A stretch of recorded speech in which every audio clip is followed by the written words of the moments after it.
안녕하세요. 저는 32살 장년본 파혼에 지금은 싱글인 직장 여성입니다. 다른 분들 결혼해서 사는 이야기 많이 듣다 보니 문득 드는 생각이 그나마 나는 결혼 전에 파혼을 했으니 다행이라는 생각도 들고 죄송한 말씀이지만 조금은 위로를 받기도 합니다. 저는 결혼할 사람의 모친의 악행으로 파혼했어요. 이상하게 제가 만나던 사람과 인연이 아니었는지 결혼 전부터 우여곡절이 많기도 했고 저에게 안 좋은 일도 참 많았습니다. 그중 하나는 저에게 하늘 같았던 친정엄마가 돌아가신 일입니다. 올해 봄이 엄마의 첫 번째 기일인데요. 아무리 생각해도 엄마가 너무 일찍 제 옆을 떠나신 것 같아 슬프기만 합니다. 엄마가 돌아가시면서 저는 형제자매 없이 혼자 살아가는 처지가 되었지만 엄마는 혼자 남을 딸이 걱정되셨는지 돌아가시고 나서도 저의 앞날을 살펴주고 가신 분입니다. 왜냐면 돌아가시고 빈소를 장례식장에서 결혼할 사람과의 파혼을 선언했기 때문인데요. 아마도 엄마가 딸 인생 힘들지 말라고 마지막으로 해주신 일이 아닌가 싶어요. 엄마의 장례식장에서 3년 넘게 사귄 남자친구와 그 엄마의 본색을 제대로 마주한 저는 엄마의 장례로 힘든 와중이지만 망설이지 않고 파혼을 했습니다. 그래도 이모가 제 옆에서 엄마 대신 많은 힘이 되어주셔서 이 기회를 빌어 익명의 공간에 남아 고마운 마음을 전하고 싶네요. 저는 결혼 날짜 다 잡아놓고 양가 부모님 상견례까지 다 마친 후에 결혼을 미루려고 진지하게 고민을 했던 적이 있습니다. 왜냐면 이유가 있었어요. 하필 결혼 준비를 하는 와중에 친정엄마가 암 진단을 받으셨기 때문인데요. 저는 결혼도 결혼이지만 엄마가 어찌 될지 몰라 제가 옆에 있어드리고 싶었습니다. 암이란 게 수술만으로 고쳐지는 병도 아니고 아빠도 안 계시고 외동딸인 저만 있으니 엄마 혼자 도저히 투병을 하실 수 없는 상황이라고 판단했거든요. 그래서 결혼을 미루려고 엄마와 먼저 의논을 했습니다. 그런데 엄마가 결혼 미루는 걸 말리셨어요. 엄마는 어렵게 잡은 결혼 날을 미루고 싶지 않아 하셨습니다. 은지야, 엄마 괜찮으니까 결혼 미루지 말고 예정대로 해. 엄마 병은 병이고 너 결혼은 결혼인 거지. 왜 엄마 때문에 네 인생 중대사를 미루니? 그럴 필요 없어. 엄마, 당장 엄마 항암하고 수술하고 한동안 신경 쓰려면 나 결혼 준비랑 같이 병행하기 힘들 것 같아서 그래. 나 아직 고작 30인데 결혼하면 더 미룬다고 뭐 시집 못 가겠어? 지금은 엄마 치병이 더 급하지. 돈도 많이 들 텐데. 나 1년 정도 미루고 엄마 몸 회복하면 그때 할게. 그때 가면 또 무슨 일이 생길 줄 알고. 엄마 말 듣고 결혼은 예정대로 진행하는 걸로 하자. 엄마는 걱정하지 마. 보험도 다 들어놨고 주변에 안 걸린 친구 얘기 들어보니까 항암할 때는 혼자서도 병원 왔다 갔다 잘만 하더라. 그리고 엄마가 더 나빠질 수 있잖니. 오늘이 제일 건강하고 젊은 날일 텐데 지금보다 몸도 안 좋아져서 네 결혼식 혼조석에 앉기는 싫어. 무슨 소리야 엄마. 그때 가면 나 치료해서 지금보다 더 건강할 텐데. 그래. 네 말대로라면 얼마나 좋겠어. 그래도 만약이라는 게 있지 않니. 엄마가 혹시나 놔두고 먼저 갈 수도 있고. 그러니까 결혼 미루지 말고 예정대로 해. 저는 어쩐지 엄마 말에 대꾸를 할 수 없었습니다. 하나 있는 딸 결혼식에 조금이라도 건강할 때 남보기의 예쁜 모습으로 혼주석에 서고 싶으실 엄마 마음도 이해가 가서요. 사실 저는 아빠가 진작 돌아가시고 안 계세요. 어릴 때 돌아가신 건 아니고 남자친구와 연애할 초반에 돌아가셨습니다. 다행히 부모님이 재산은 좀 있으셨어요. 엄마는 작은 공방을 운영하셨는데 1층 공방에 5층짜리 건물 엄마 소유였습니다. 그리고 사업과 별개로 엄마 외갓집이 부자라 상속받은 유산도 많으셨습니다. 저희 외갓집이 지방이지만 예전부터 대대로 대농이셨고 동네 유지로 땅 부자라 들었거든요. 어쨌든 저도 그 덕에 돈 걱정하면서 살아본 적은 없었네요. 시댁에서는 저희 집이 잘 사는 건 모르셨을 거예요. 남자친구랑 연애하면서 제가 돈 자랑할 일이 뭐가 있겠어요. 제 돈도 아니고 부모님 돈인데요. 처음 결혼하자고 한 것도 제가 아니라 남자친구였는데요. 남자친구는 저 정도면 큰 문제 없이 결혼하겠다 싶기도 했을 거고 나이도 어느 정도 찬데다 그 당시는 왜인지 몰라도 결혼 뽐뿌가 온 상태였습니다. 솔직히 말해 제가 결혼 급할 이유는 하나도 없었어요. 그런데 예비 시댁에서는 아들이 결혼한다고 하니 얼굴 한번 보자고 하시더라고요. 그런데 남자친구와 최초로 결혼말 나와서 인사하러 갔을 때 제가 문안동녀 외동딸에 아빠가 안 계시다는 말을 들었을 때부터 시어머니는 저를 그다지 좋아하지 않으셨습니다. 제가 눈치가 빨라서 딱 알겠더군요. 뭐 세상이 많이 달라져서 요즘에는 결손가정에 대한 편견도 없고 부모가 한쪽에 안 계신 게 무슨 흠이냐 할 수도 있지만 아들 가진 엄마든 딸 가진 엄마든 내 새끼가 결혼한다고 하면 그래도 아무 문제 없이 온전한 집에 시집 장가 보내고 싶어 하는 건 당연하다고 생각을 합니다. 그런데 형편만 놓고 보면 아빠 안 계신 저보다 양친 다 계신 남자친구 쪽이 기우는 결혼이었습니다. 우리 엄마는 아빠 돌아가시고도 작은 가게를 운영하시며 건물도 소유하고 계신 데다 월세 수익으로만 본인 노후를 넉넉하게 챙기는 게 가능하신 반면 남자친구는 직장은 든든하지만 두 분이 전셋집에 거주하시고 대출도 좀 있다고 들었거든요. 당연히 아들 장가 간다고 큰돈 보태줄 형편은 아니셨고요. 일단 저는 남자친구지만 경제 사정을 대충 파악하고 있었고 아들이 부모님을 오히려 도와줘야 한다는 사실도 인지하고 있었습니다. 상황이 이런데도 예비 시어머니는 전혀 저에게 미안한 기색이 없으셨고 오히려 처음에는 좀 아쉽다는 듯 말씀하셨어요. 아버지가 안 계시면 친정엄마랑 너랑 둘뿐인 거니 다른 가족은 없어? 네 어머님, 저 외동딸이에요. 외가는 조부모님 다 돌아가셨고 이모님은 두 분 계시는데 두 분 다 서울에 사세요. 그렇구나. 그럼 아버지 친가 쪽은 왕래를 안 하는 거야? 헌사 같은 큰일을 치르는데 아빠도 안 계시니 친척들이라도 든든히 있어주면 좋겠다만. 아빠 친가 쪽은 남자 형제가 없으셔서요. 고모는 해외에 거주하세요. 저희 아빠 장례식 때 보기는 했는데 평소에 저랑 가깝게 지내지는 않아서요. 내가 꼬치꼬치 캐묻는다고 언짢은 건 아니지? 사실 나는 우리 아들이 33살 장가가는 거 너무 이르다고 생각하거든. 그렇지 않니? 요즘 워낙에 결혼이 늦는 추세이기도 하고 여자가 30이라고 덩달아 결혼 급하게 할 필요 뭐 있나 싶어서 결혼은 좀 천천히 했으면 했거든. 내가 볼 때는 너도 그다지 결혼 준비가 안 되어 있는 듯 보여서 말이야.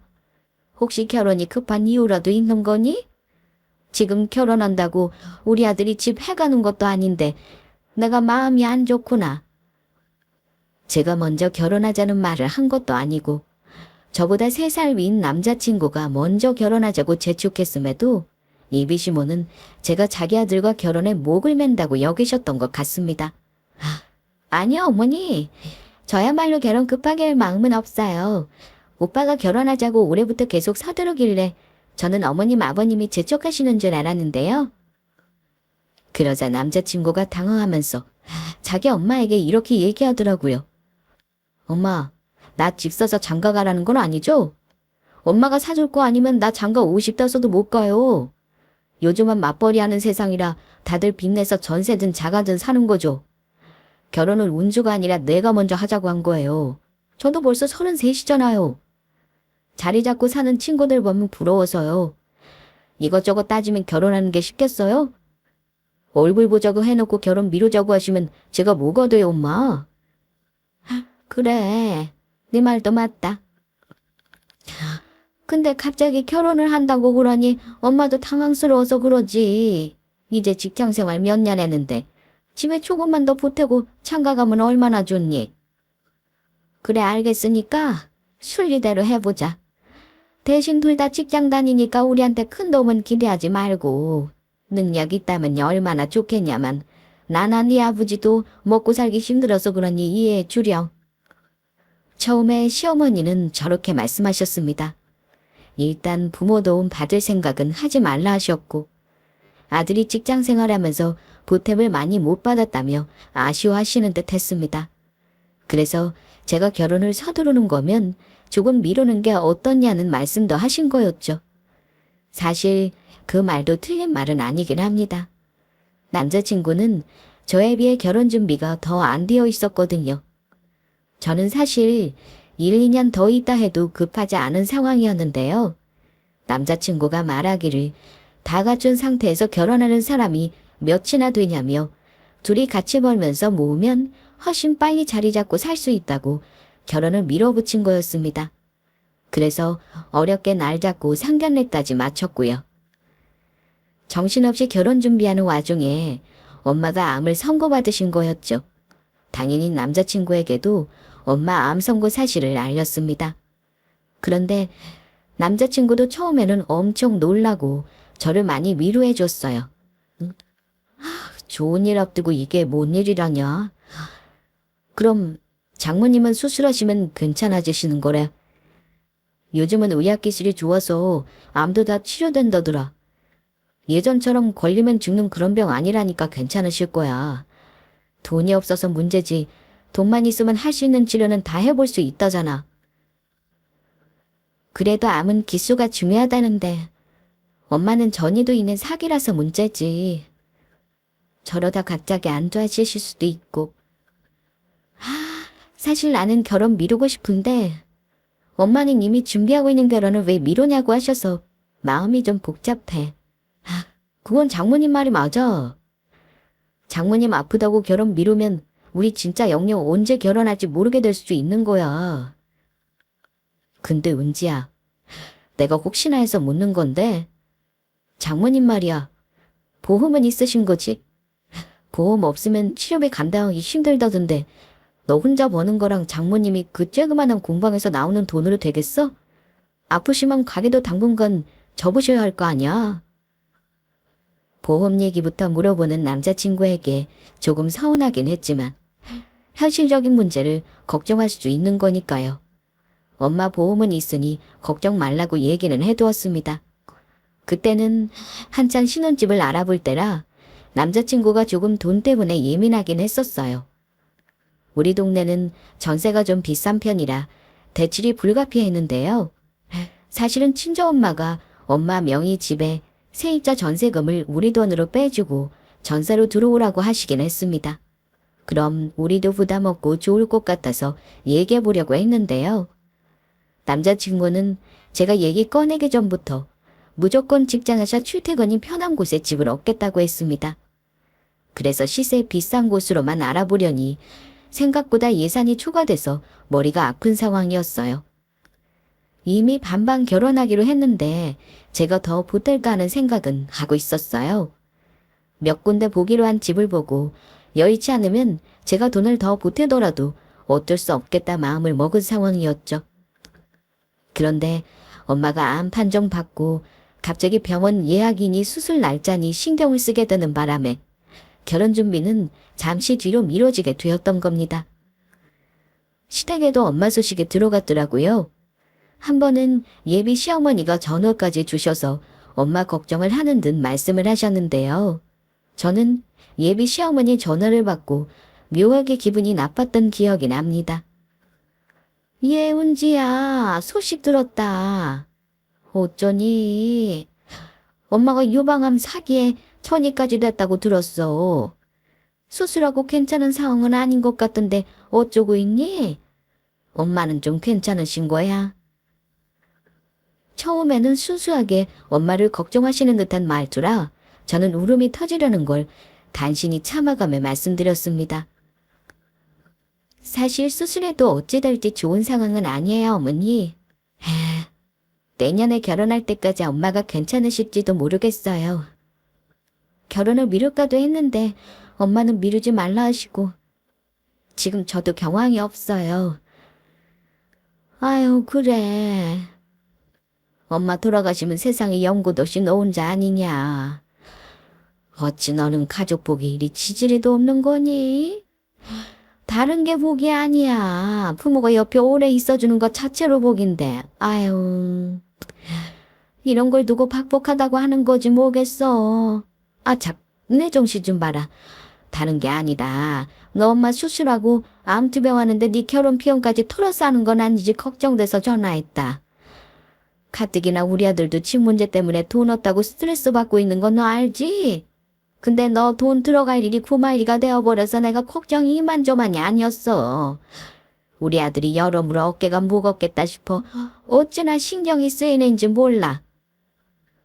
결국은 어머니가 전화한 이유는 우리 엄마 안부는 둘째 문제였고 기승전 아들 걱정과 제 결혼 비용을 엄마에게 쓸까봐 걱정하는 것이 이유였습니다. 순간 기분이 상해버린 나머지 저는 대충 어머니에게 얼버무리고 전화를 끊고 나서 남자친구에게 전화해 대체 어머니에게 우리 엄마 암 선고받은 얘기를 어떤 식으로 한 거냐며 따졌습니다. 오빠, 혹시 우리 엄마 암 투병하는데 오빠한테 금전적으로 불똥 튈까봐 어머니랑 얘기했어? 왜 어머니가 나한테 우리 엄마 치료비를 결혼 자금으로 쓰지 말라는 말을 하시는 건데.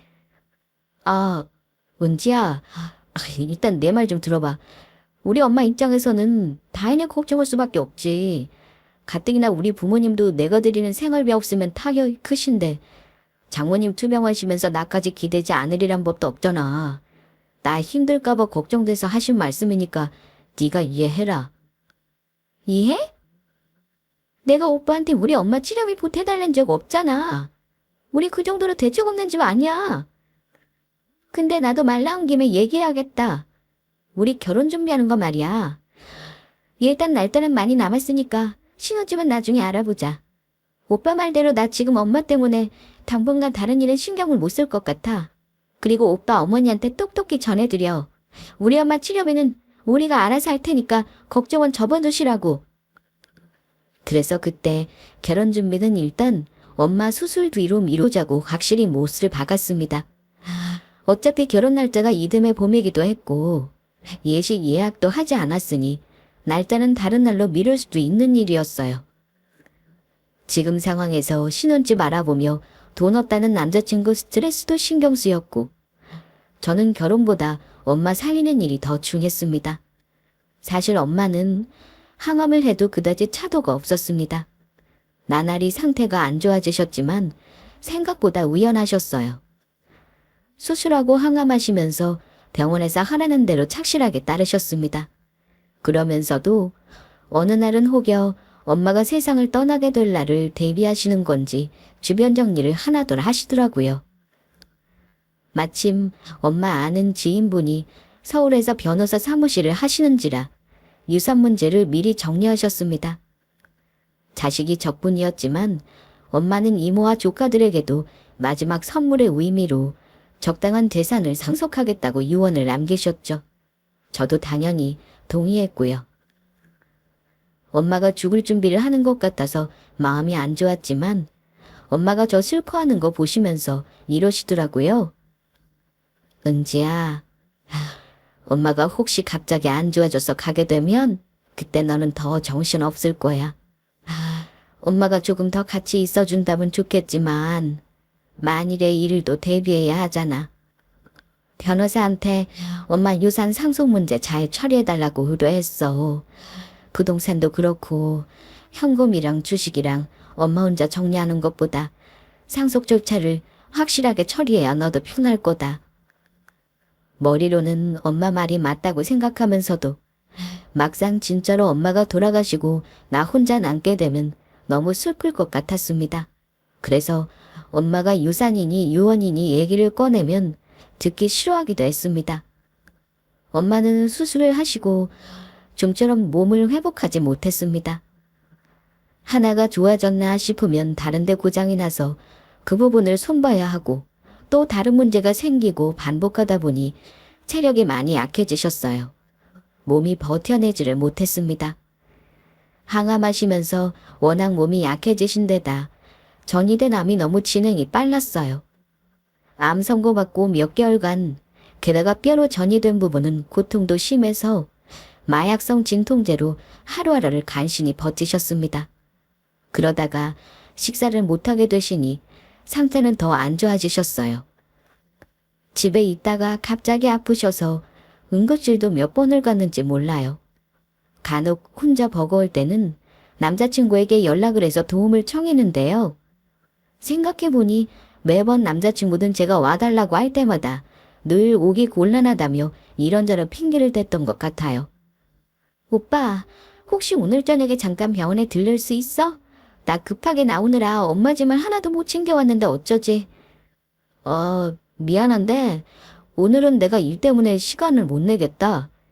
그럼 엄마 퇴원할 때는 도와줄 수 있을까? 주말이니까 그건 괜찮지. 이번 주말? 어쩌냐. 하필 또 워크숍 일정이 있어서 그날 오후나 시간이 날 것 같아. 미안해, 지은아. 나 지금 통화 오래 못해. 내가 나중에 연락할 테니까 그때 얘기하자. 저는 서운했지만 남자친구가 워낙 바쁜 부서에 있고 야근이 잦다는 걸 알고 있었기 때문에 이해했습니다. 저는 나날이 상태가 안 좋아지는 엄마 때문에 직장도 잠시 휴직계를 내고 쉬어야 할 정도였습니다. 사실 그즈음 갑자기 말도 어눌해지시고 정신도 혼미해지신 것 같아 병원에 입원했는데 의사 말이 병원서 더 이상 해줄 게 없다고 보호자 상조가 어려우니 요양병원으로 가시라 해서 제가 있는 지역 요양병원에 모셨거든요. 그런데 일주일도 안 돼서 심폐소생술 중 돌아가신 겁니다. 엄마가 돌아가실 상황에 대비해 준비는 해놓았지만 저는 형제자매도 없이 외동이다 보니 너무 막막하더라고요. 엄마 임종을 이모와 같이 지켜서 그래도 할 도리는 했다는 마음이었는데 자식은 부모가 돌아가셔도 당장 슬퍼할 겨를도 없이 해야 할 일이 너무 많았습니다. 빈소를 차려야 하고 장례 준비를 해야 했죠. 남자친구 역시 제가 연락을 했더니 놀라서 달려왔습니다. 장례 첫날부터 저와 같이 자리를 지켰는데요. 제가 상조지만 결혼할 사람이 옆에 있다는 것이 많이 의지가 되고 위로가 되더라고요. 그런데 손님을 한참 치르고 식사를 할 때 남자친구가 대뜸 이런 소리를 하더군요. 은지야, 장모님 이렇게 빨리 가실 줄은 몰랐다. 거봐, 내가 누누이 미리 준비해 놓으라고 했잖아. 내 말대로 미리 준비해 놓으니 덜 정신없지? 장례 치르고 장모님 보험이랑 집 정리하는 것도 같이 도와줄게. 근데 은지야, 말 나온 김에 이제 자세히 상의해봐야 하지 않아? 장모님 집은 대출 같은 건 없으신 거지? 나도 너희 집 재정 상황을 어느 정도는 알아야 도와주지. 지금 오빠가 딱히 도와줄 일은 없어. 이미 엄마가 천천히 정리해 놓으셨거든. 마침 변호사님이 엄마랑 지인이셔서 장례식 때 오셔서 대충 얘기해 주시기로 했어. 아, 그래? 그렇담 뭐, 알았어. 내가 도와줄 일 있으면 언제든지 말해주고. 그래도 장모님이 남겨주시는 건 좀 있는 거지. 우리 결혼 얼마 안 남았는데 아직 집도 못 구했잖아. 그래도 장모님이 우리 마지막 선물을 좀 주고 가시려나? 저는 남자친구 말을 듣고 기분이 어쩐지 싸늘해졌습니다. 엄마 장례식에서 오빠가 할 소리는 아닌 것 같은데. 그건 나중에 얘기할 일이지. 오빠 말 들으니까 꼭 우리 엄마가 결혼 전에 돌아가신 게 잘 됐다는 말로 들려. 제가 정색하고 말하자 남자친구는 얼른 말을 다른 데로 돌렸습니다. 아, 미안. 대가 너무 성급했네. 아참, 이따가 어머니 오신대. 어머니도 안 싸던 델폰이 갑자기 돌아가셨다고 충격받으신 것 같더라. 어머니가 조문을 오신다길래 그래도 감사한 마음이 들었습니다. 그날 저녁에 손님이 좀 많았어요. 아무래도 엄마 지인분들도 그렇고 제 지인들 회사 사람들도 전부 저녁 시간에 조문을 왔거든요. 예비 시어머니도 초저녁 무렵에 조문을 오셨는데요. 저에게는 위로의 말을 건네셨습니다. 아이고, 어쩌니. 친정엄마가 결국은 못 버티신 게로구나. 혼자 힘들지? 그래도 엄마가 너 생각해서 고생 많이 안 시키고 가신 거 아니겠니? 소식 듣고 얼마나 놀랐는지 몰라. 아무튼 너도 정신줄 단단히 붙잡고 장례 잘 치러야겠구나. 혼자 힘들어서 어쩌니. 아, 네, 어머니. 와주셔서 감사합니다. 오빠가 옆에서 많이 도와줘서 많이 힘들지는 않아요. 식사 좀 하고 가시겠어요? 아유, 됐다. 나는 남의 장례식 가서 음식 안 먹어. 마실 거나 좀 다오. 예비 시어머니는 장례식장에서 음식 먹기 싫다고 하시더니만 두리번거리며 앉을 자리를 찾으셨고, 저는 어머니를 자리로 모시고 간단하게 먹을 거리를 챙겨드리고 조문 오시는 분들 인사하느라 정신이 없었습니다. 그러다가 조문객이 뜸해져서 저는 남자친구와 어머니와 같이 앉아 있었어요. 그런데 어머니가 계속 입을 가만두지 않고 얘기를 하시더라고요. 암이라는 병이 무섭다는 말부터 저도 엄마에게 암 유전자를 물려받을 수 있으니 조심해야 한다며 매년 검사를 하라는 둥 좀 실없는 소리를 하시긴 했습니다. 저는 대꾸 없이 어머니가 언제 가시려나 생각하고 있었는데요. 자꾸 저의 신경을 긁는 말을 하시더라고요. 예은지야, 근데 엄마 치력이 꽤나 많이 들은 거 맞지? 너 힘들까봐 내가 물어보지 않았다만 지금은 돌아가셨으니까 어디 한번 말해봐라. 몇 천만 원 든 거니? 그래도 보험 든든하게 들어놨다던데 맞니? 그때부터 마음이 불편했습니다. 어쨌든 물어보시는 말에 대강 대답은 해드렸어요. 아, 네. 돈이 많이 들긴 하더라고요. 그래도 보험 덕은 많이 받네요. 근데 어머니가 걱정하실 일은 아닌 것 같네요. 왜 걱정할 일이 아니니? 둘이 결혼할 사이니 당연히 돈 걱정할 수밖에 없지. 너 신혼집 알아보다가 많은 거 보고 힘들구나 생각은 했어. 아이고, 그래도 빨리 돌아가셨으니 집안 기둥까지 다 팔아먹지 않은 거지 뭐겠어. 얼마나 잘된 일이니? 이게 바로 호상이라고 하는 거야. 자식 고생 안 시키고 본인도 재산 축 내지 않았으니 다행 아니겠니? 내가 말은 안 했다만 사실 혹시 네 엄마 투병 길어져서 결혼하고 나서도 걔도 아프시면 어쩌나 했어. 긴 병에 효자 없다고 하면 너도 힘들었을 거야.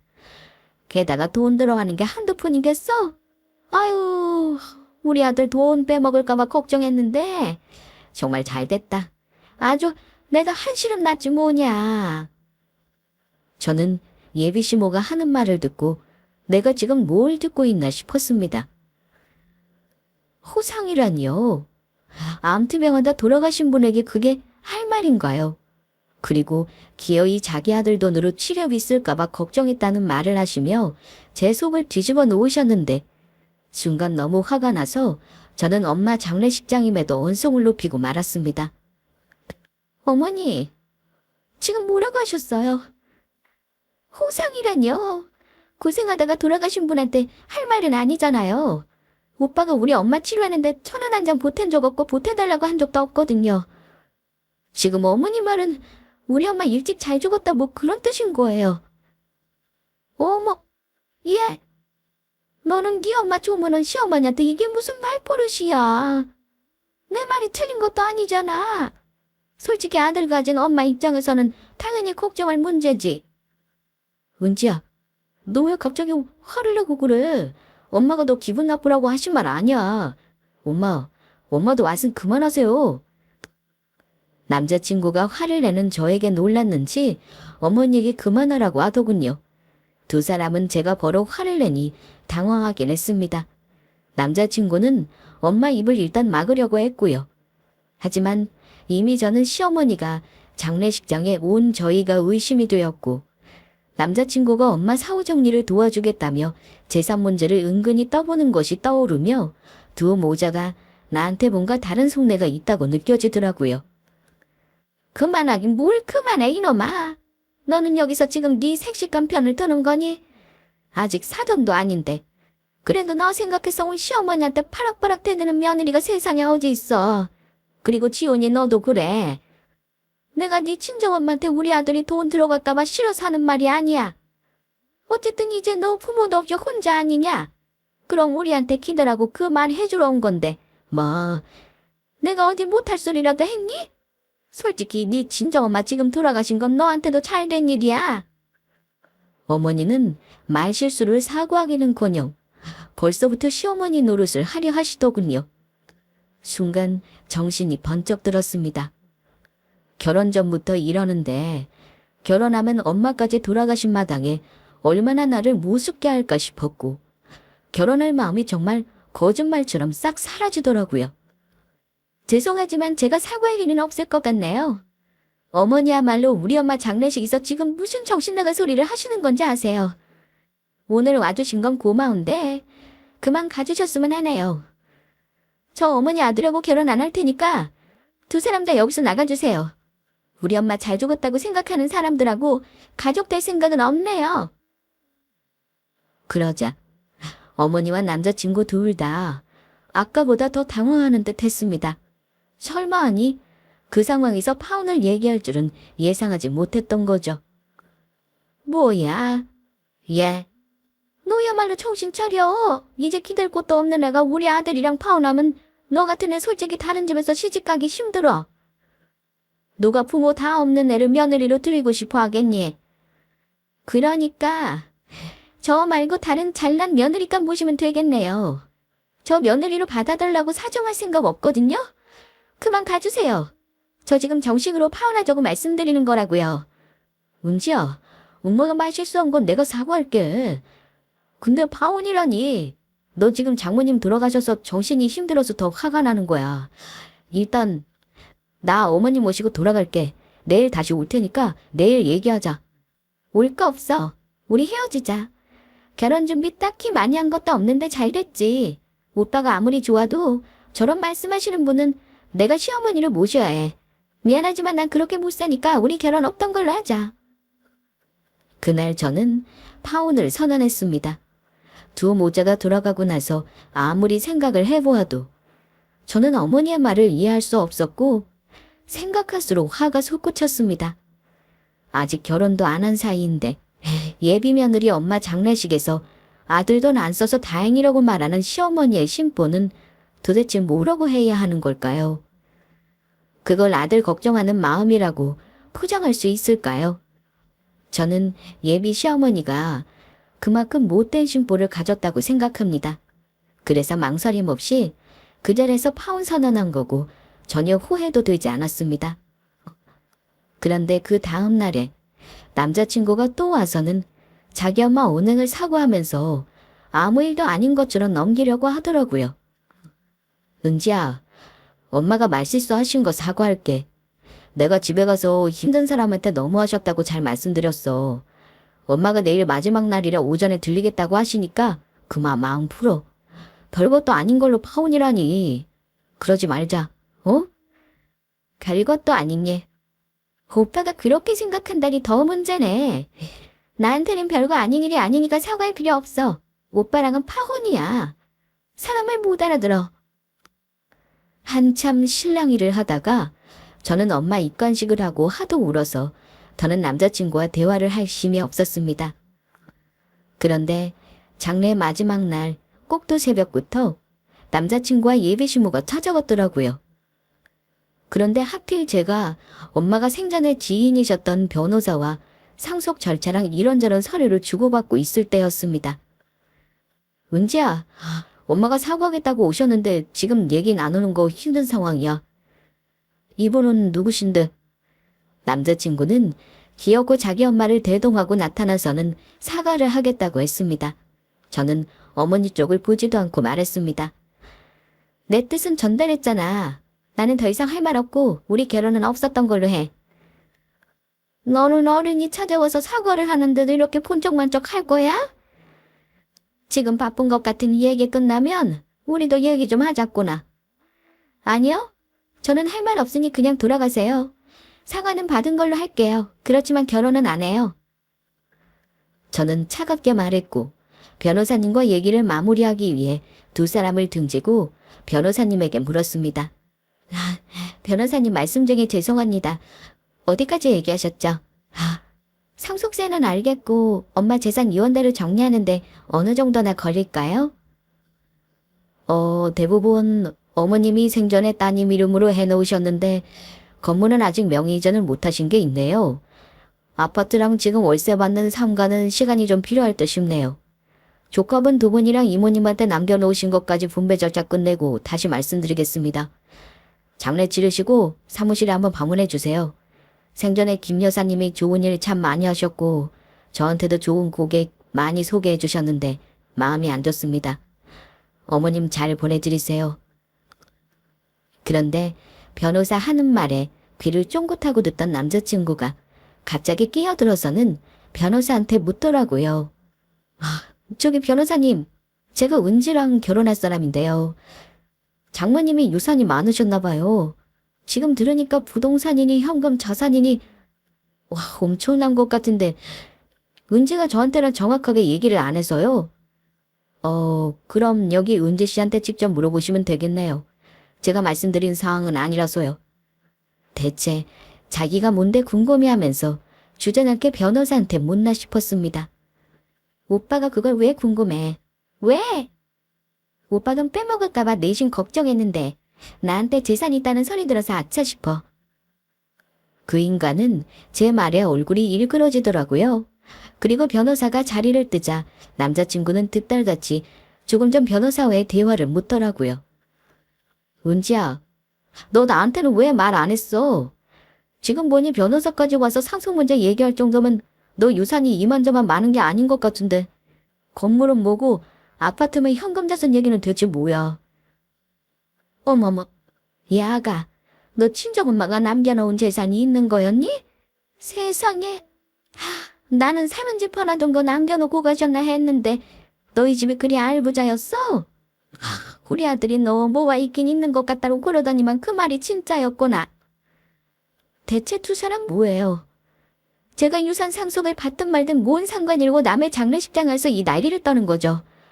오늘 장지 가야 해서 바쁘니까 다들 나가세요. 그러자 남자친구가 다급하게 제 팔을 움켜쥐며 말했습니다. 은지야, 내가 엄마한테 계속 사과하라고 여기까지 모시고 왔잖아. 너는 내 맘 알지? 엄마, 빨리 사과하세요. 아들 장가 못 가고 노총각 되는 거 보기 싫으면 빨리 은지한테 진심으로 사과하시라니까요. 예. 내가 미안해서 내가 여기까지 찾아왔는데 계속 매정하게 뿌리칠 거니? 고작 말 실수 가지고 너도 참 대단하다. 어쨌든 내 입방정이었으니 어쩌겠니. 미안하다. 제발 파운 물리고 우리 아들하고 다시 시작해봐. 내가 오늘 이후로 모든 일절 간섭 안 하마. 저는 두 사람에게 다시 한번 단호하게 제 생각을 전달했습니다. 사과는 받겠지만 파고는 번복 없어요. 솔직히 말할까요? 지금 두 사람 안달난 이유가 뭐겠어요? 우리 엄마 재산 있다는 말 듣고 아쉬워서 그러는 거잖아요. 제가 모를 것 같아요. 이러니까 더 파혼하길 잘했다는 생각이 드네요. 두 사람 다 당장 돌아가세요. 큰 소리 내면 우리 이모랑 이모부가 두 사람 내보낼 수 있으니까요. 파혼에 대한 의사가 확고한 걸 본 남자친구는 망연자실한 모습이었습니다. 그런데 갑자기 남자친구가 자기 엄마 멱살잡이를 하더니만 막 성질을 내는 거예요. 엄마, 이제 어쩔 거예요? 엄마 입방정 때문에 아들 학교 망쳤잖아요. 내가 그랬죠? 은지 분명히 뭔가 있는 것 같다고요. 잘해주라고 그렇게 얘기했는데 왜 이 사단을 내시냐고요? 엄마가 지금 얼마를 날렸는지 아시기나 해요? 다 우리 거 될 수 있었는데 날아갔다고요. 아이고, 너 이거 뭔 날? 그래, 다 내 잘못이다, 내 잘못. 아무리 엄마가 말실수했기로써 네 엄마 멱살을 잡는 후리 자식이 세상 천재 어디 있어? 이거 뭔 날? 억울해. 나 진짜 너무 억울하다고요. 다 된 밥에 재를 뿌려도 유분수지. 엄마 때문에 나 편하게 살 수 있는 기회를 놓쳤다는 것만 알아두세요. 내 멱살을 잡을 게 아니라 지인한테 무릎이라도 꿇고 사과하는 게 어떻겠니? 아들, 이러지 말고 일단 놓고 얘기해. 다 끝났어요. 내가 공들인 거 엄마가 다 망쳤다고요. 내 인생 정말 망쳤잖아요. 어쩌실 거예요? 지은이가 나랑 이제 결혼 안 한다는데. 두 사람은 막 나가려고 작정한 듯 시커먼 속내를 아무렇지도 않게 제 앞에서 저런 대화를 했습니다. 남자친구는 제가 물려받은 유산을 차지하지 못한다는 걸 한탄했고 분에 겨워 자기 엄마 멱살까지 움켜쥔 거였죠. 소란이 일자 이모부와 가족들이 몰려와 두 사람을 장례식장에서 쫓아냈습니다. 남자친구는 심지어 눈물을 뚝뚝 흘리면서 울더군요. 저는 저 눈물이 대체 무슨 의미일까 황당하기만 했습니다. 그리고 이모부가 한 번만 더 저를 찾아오면 경찰에 고소하겠다고 으름장을 놨어요. 남의 결혼식장에서 이게 무슨 행패야? 내가 지은이한테 대충 사정은 들었다만 아무리 파혼을 못 받아들인데도 조상난 집에 와서 이게 지금 무슨 태도야? 자네 어머니 모시고 돌아가게. 우리 지은이 자네한테 시집 안 보내니까 당장 돌아가. 우리 지은이 부모 없다고 마음대로 주무를 수 있을 거라 생각하지 말게. 그런 말 듣고 결혼할 여자 대한민국에 없어. 내 딸이라도 절대 시집 안 보내지. 이모부가 강력계 형사라서 얼굴이 우락부락하신데 그거에 쫄았는지 그날 이후 두 모자는 저에게 더 이상 연락하지 않았습니다. 만약 연락 와서 괴롭히면 정말 스토킹으로 신고할 생각이었는데 다행한 일이었죠. 저는 그렇게 남자친구와 결혼을 깼고 인연을 정리했습니다.